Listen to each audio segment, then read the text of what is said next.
तो वैसे आज मैं एक एनिमे के ऊपर वीडियो बनाने जा रहा था, लेकिन आज दोपहर को ही मैंने एक सीरीज खत्म किया है जो मैं पिछले 2-3 हफ्तों से देख रहा था। और वो सीरीज खत्म करने के बाद मुझे ऐसा नहीं लगता था कि मैं एक एनिमे के ऊपर वीडियो बना सकता हूँ। तो फिर मैंने सोचा कि यार एनिमे की वीडियो को एक हफ्ता डिले कर देते हैं। और आज मैं जिस सीरीज के बारे में बात करने जा रहा हूँ, वैसे तो तुम लोगों को टाइटल और थंबनेल से तो पता लग ही गया होगा, मैं बात करने जा रहा हूँ बेटर कॉल सॉल के बारे में। तो बिना किसी देरी के शुरू करते हैं। इस सीरीज के बारे में बात करने से पहले मैं पहले तुम लोगों को बता दूं कि यार ये सीरीज मेरे लिए बेस्ट सीरीज बन चुकी हुई है।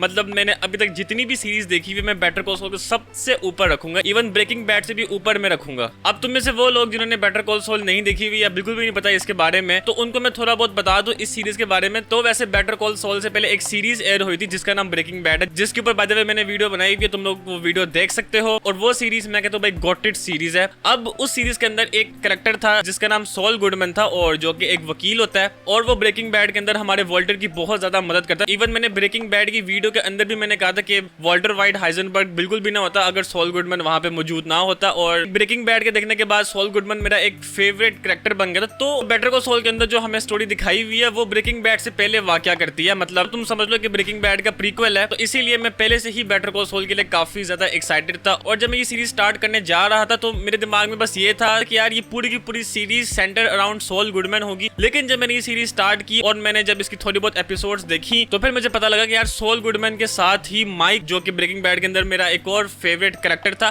उसकी स्टोरी भी इसके अंदर हमें दिखाई हुई है। और 2-3 सीजन देखने के बाद तो मेरी माइक के साथ ज्यादा अच्छी कनेक्शन बन गई थी as compare to Saul Goodman. अब वैसे अगर मैं तुम्हें इस सीरीज के बारे में थोड़ा बहुत बता दूं, तो इसके अंदर हमारा जो मेन प्रोटैगनिस्ट होता है जिसका नाम जिमी मैगिल होता है, जो कि स्टार्टिंग में तो एक काफी अच्छा लॉयर होता है, मतलब वो बूढ़े लोगों की मदद करता है, लेकिन आगे जाके फिर वो क्रिमिनल लॉयर बन जाता है। उसके अलावा हमारा इस सीरीज के अंदर जिमी का भाई होता है जिसका नाम चार्ल्स मैगिल होता है, जिसको सारे चक बोल रहे होते हैं।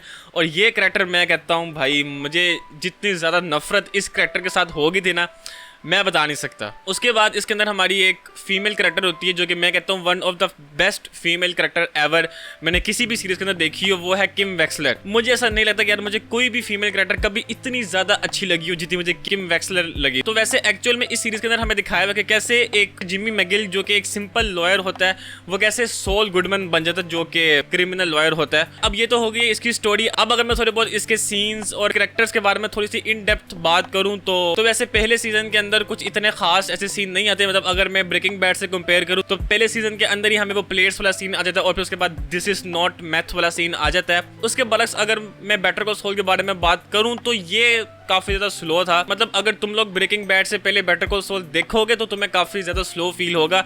मुझे ये स्लो फील नहीं हुआ क्योंकि मैं पहले से ही सॉल गुडमैन को लेकर इतना ज्यादा एक्साइटेड था। खैर, अब अगर मैं बेटर कॉल सॉल के बारे में बात करूं तो भाई जिस कैरेक्टर के बारे में मैं सबसे पहले बात करना चाहता हूं वो होगा चक। इस सीरीज के अंदर मुझे चक से ज्यादा नफरत शायद ही किसी से हुई होगी। मतलब जब मैंने सीरीज को स्टार्ट किया था उस वक्त मुझे बिल्कुल भी नहीं आइडिया था कि यार चक एक नेगेटिव कैरेक्टर होगा। मुझे लगा यार वो जिमी का भाई है तो वो एक पॉजिटिव कैरेक्टर होगा, लेकिन जैसे जैसे सीरीज आगे बढ़ती रहती है तो चक का कैरेक्टर हमारे सामने और खुलता जाता है। और फिर मैं अगर इस चक के कैरेक्टर के इख्तिताम के बारे में बात करूं जो कि सीजन 3 की एपिसोड थी जिसका नाम शिकैनरी था आई थिंक। ओ भाई साहब, मतलब उस पूरे के पूरे कोर्ट के सीन में मेरे दिल की धड़कनें फुल तेज हुई हुई थी। मतलब चक हमेशा जिमी से 2 कदम आगे ही रहता है, लेकिन वहां पे आके वो जिमी से हार जाता। मतलब जब वो सीन चल रहा था और जब जिमी चक को कहता है कि तुम अपनी चेस्ट की जेब चेक करो, ओ भाई साहब, उस वक्त तो मुझे लगा था मेरा दिल है ही नहीं। मतलब ये सीन देखने के बाद मैं पूरा मुतमईन हो गया था कि ये जो पिछले 2 सीजन से जो बिल्डअप कर रहे थे और यहाँ पे आगे जो इन्होंने इख्तिताम किया था, मतलब मुझे वो याद है कि जब जिमी चक के साथ वो बैटरी वाला सीन करता तो मैं हवा में मुक्के मारना। चक मैं कहता यार मुझे बहुत ज्यादा गुस्सा आता था। मतलब जिस तरह इन्होंने हमें दिखाया हुआ था कि जिमी चक का इतना ध्यान रखता था, और उसके बाद चक ने जो जो जिमी के साथ किया हुआ है, तो भाई जो चक के साथ हुआ वो डिजर्व करता था। मतलब चक इतना बड़ा लॉयर बन गया, उसके बावजूद वो जिमी से जला करता था और बाद में खुद ही जल गया। अब उसके बाद जिस कैरेक्टर के बारे में मैं बात करना चाहता हूँ वो है किम वेक्सलर। इससे ज्यादा अच्छी फीमेल कैरेक्टर मैंने अभी तक नहीं देखी। मतलब वो जिमी के साथ इतनी ज्यादा कोऑपरेटिव थी। मतलब इस सीरीज के अंदर बहुत सारे ऐसे सीन हुए हैं कि जिसमें जिमी किम के ऊपर चिल्ला रहा है, गुस्सा कर रहा है, लेकिन उसके बावजूद किम इतने इत्मीनान से सुन रही थी और उसके बावजूद वो जिमी का साथ दे रही थी। मतलब अगर किम जैसा पार्टनर तुम्हें अपनी जिंदगी में मिल जाए तो तुम्हें और क्या चाहिए। किम का रोल जिस एक्ट्रेस ने प्ले किया था जिसका नाम रिया सी हॉर्न है, भाई इसकी एक्टिंग मैं कहता हूँ इस पूरी सीरीज के अंदर one of the best acting मुझे लगी थी। इवन इसके इतने सारे सीन है, मतलब जिस तरह वो हॉवर्ड के ऊपर चिल्ला रही होती है उस वक्त इसकी एक्टिंग। और फिर किम के one of the best scene के बारे में अगर मैं बात करूं तो वो होगा जब ये गस को मारने के लिए जाती है। भाई साहब उस वक्त इसकी एक्टिंग, मतलब उस वक्त किम जिस तरह कपा रही थी उसको देख के मुझे खुद अंदर से बेचैनी होना शुरू हुई थी कि यार ये किम को क्या हो गया। और लास्ट एपिसोड के अंदर किम को देखकर मैं काफी ज्यादा खुश हो गया था। मतलब एंडिंग में तो वो सब कुछ छोड़ छाड़ के फ्लोरिडा चली जाती है, लेकिन जब वो वापस आती है और उसको अपनी अटर्नी वापस मिल जाती है, मतलब वो सब कुछ देख के मेरे दिल को एक तसल्ली मिल गई थी कि यार चलो किम के साथ तो अच्छा हुआ है, लेकिन जो जिमी के साथ हुआ था। उसके बाद एक कैरेक्टर है जिसके बारे में मैं जरूर बात करना चाहूंगा और वो मैं कहूंगा भाई one of the best villains ever जो मैंने अभी तक देखा है। इवन गेम ऑफ थ्रोन्स देख लो, ब्रेकिंग बैड, पीकी ब्लाइंडर्स, जो मर्जी देख लो, बेस्ट विलन एवर, और वो है Lalo Salamanca. भाई। इसने सब की फाड़ के रखी हुई थी, मतलब चाहे वो सॉल गुडमैन हो, चाहे किम हो, चाहे माइक हो, चाहे गस हो, सबकी जुबान में बस एक था कि लालो सलामांका। लालो ने ये कर दिया, लालो वो कर देगा, लालो का प्लान ये है। एक तो मैं कहता हूँ यार लालो का पूरा गेटअप बहुत ज्यादा कमाल था, पर उसके बोलने का style I just love it. और लाइक लालो इस पूरी सीरीज के अंदर सिर्फ 2 दफा जिम्मी के घर आया और उन दोनों दफा मेरी दिल की धड़कनें तेज हो गई थी। और लाइक जब ये दूसरी दफा जिम्मी के घर आया था उस वक्त तो मैं कहता हूँ भाई मेरी दिल की धड़कनें अरूज पे पहुंची हुई थी। और लाइक उसके बाद जो उसने हार्वर्ड के साथ किया था उसको लेकर मेरी मिक्स सी फीलिंग्स थी। मुझे अंदर अंदर खुशी भी हो रही थी कि यार हार्वर्ड मर गया बिकॉज ऑफ इट्स पास्ट जो उसने पहले, लेकिन उसके प्रेजेंट को देखकर मुझे काफी ज्यादा दुख हो रहा था कि यार हार्वर्ड ये सब कुछ डिजर्व नहीं करता, इस तरह की मौत वो डिजर्व नहीं करता। लेकिन भाई लालो सलामांका उसने गस तक की फाड़ के रख दी थी। जब लालो और गस की फाइट होती तो उस वक्त गस एक्चुअल में मर गया था, वो तो उसने लाइफ जैकेट पहनी हुई थी इसलिए वो बच गया था। लेकिन लालो की डेथ भाई लाइक वो मरते हुए भी हंस रहा था, मतलब इतना बैड एस कैरेक्टर है ना कि